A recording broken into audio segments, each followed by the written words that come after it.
appliance junkies.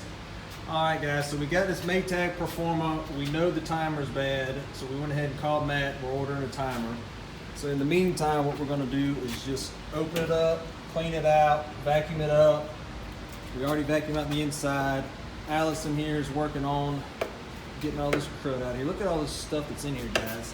This is why it's a good idea to every 6 months, man, get this thing cleaned up. This will cause all kinds of problems. Your clothes won't be drying as fast.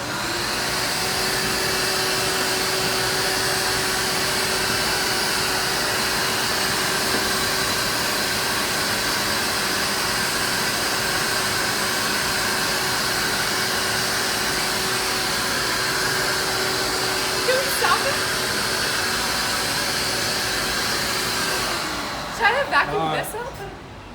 So there you go. Look at all that just came out of there just with her hitting with a screwdriver. I mean, look at that stuff. What's in there, Allison? Hair, lint, dust. No money? No money. There's always money in dryers. No coins. There is money in dryers, people. There's usually, that's where the money falls out. Dang it, not on this one. All right, junkies, like and subscribe. And, man, remember to clean out your dryers.